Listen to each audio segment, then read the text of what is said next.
Ben Babarayko Sinan Ильич, vaatizliyim Mikhail. Так що çoğu beni bilir nece Mişa.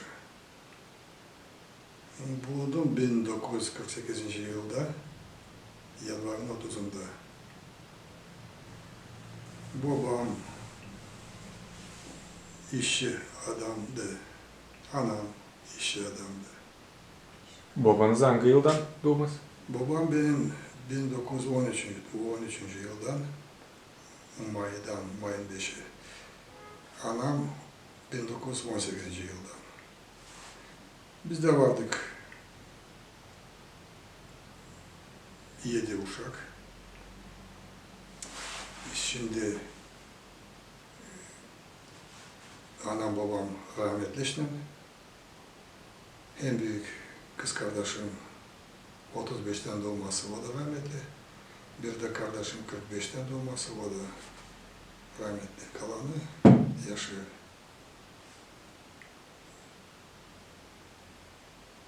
Ne şey söylemeye hata Siz ağaçlığı yetiştirmediniz ama yetiştirmedim. Şükür ben yetiştirmedim. nasıl anlatırdı size ananız babanız? Ne anlatırlar ağaçlık için? Nasıl Zor, geçiyor? pek zor anlatırlar ağaçlık için insan. Ну, şükür geçirdiler bunda. Geçirdiler cengi ağaçlığı. Anam, babam derler. Şükür onlar Sovetski vakitte derler şükür Ruslara. Biz şimdi yaşarız. Adamca gecelik evcaz yaptık. Uşaklar sıraya konuldu. Yüründüler. Biz kim? Hepsi cedime yerleşik insan oldu.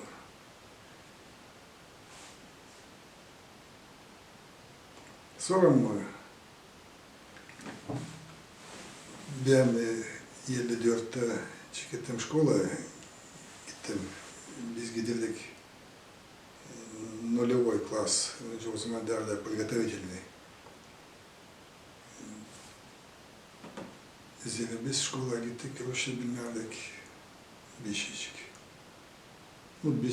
Ben tabi biraz bilirdim burada, biz 54. yılda, 53. yılda bu eve, bu da baba aldı bir ev. Center'da da burada vardı başkaları. Da biz öğrendik Rusça. Bizim şkolada vardı, şöyle hiç bilmezdi Rusça bir şeycik. Ne için evi değiştirip burayı? Ha? Ne için evi değiştirip, bu evi değiştiniz buraya? Ne için o evi bıraktı? Biz yaşardık, o zaman o Cedime kenardı. Orası kenar. Orası kenardı. Osipenko. Çamurdu. Anam işlerdi, karo fabrikada. Orada smenalar, 3'er smenaydı. Gece çamur içinde, kışlarda öyleydi, hani soğuktu. Da burada vardı bir senseler, da o satırdı bu evi. Da babam aldı bu evi, da öbürünü sattı da geçtik buraya. O evcaz var, burada bir eski evcaz vardı. Hem ki babam onu düzdü, sonra yıktı ve yaptı başka ev. 53'ü tutarsın mı aklında? Değil mi okuduk? Stalin'ince öldü. Stalin'ince söylemişler radyoda. Da vardı bizde, biz yaşardık по Победе. O zaman o улица Тимошенко, Marşala Timoşenko. Da orada biz bir parça vakit yaşadık. Orada sattıydı evi, burada da boşaltmadılar evi de biz bir parça vakit durduk orada. Dedim, Vanya benim amcam, onlar Ukrayna'daydılar. Da vardı bir radyo точка, Paralya derler ona. Da наши anlardım. Şilerim hani orada söylerim, da наши. Etiye kız kardeşlerim devletiye Stalin gördü. Ben de çıktım sokağa, mama ağrıma yani gidersin diye yiyeyim bakayım önce Stalin'i geçecekler.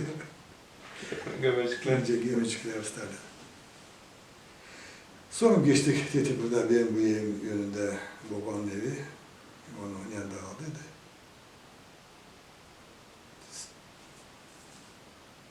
Sonra şkolada 63'te bitirdim 8 klas. Da 64'te gittim против училища. Hem de вечерняя школа.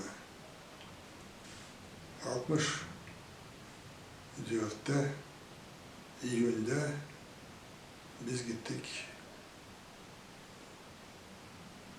Selina'ya. Bir boyunu Bekim'de yollardılar.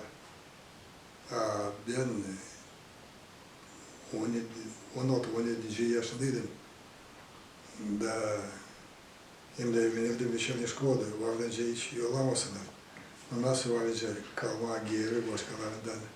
Hepsi Selina'ya giderim, ben de Selina'ya.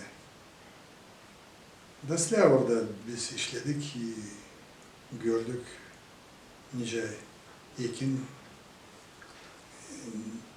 denizde su öyle çalkalanır.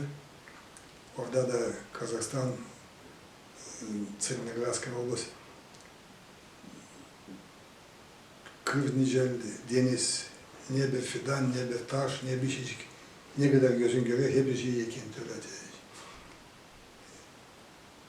Ben sevinirim hani bunları biz gördük. Gördük nice insan birbirine, hepsi silah, hepsi kimseden bir fena laf işitmedim. Birbirine insan yardım ederdi. 66. yılda ben bitirdim. 65. yılda bitirdim училище. Пьюэста, предприятие Южных электрических сетей, orada elektrik releğine служба. Çekildim işleme, 66'da bitirdim. 11 класс, вечерняя школа, да, сразу после этого института. Кишиневский политехнический институт, энергетический факультет.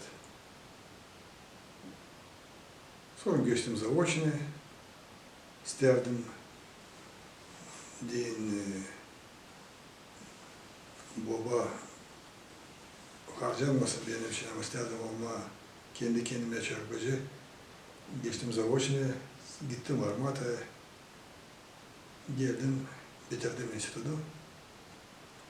Da işlerdim Kasava'da.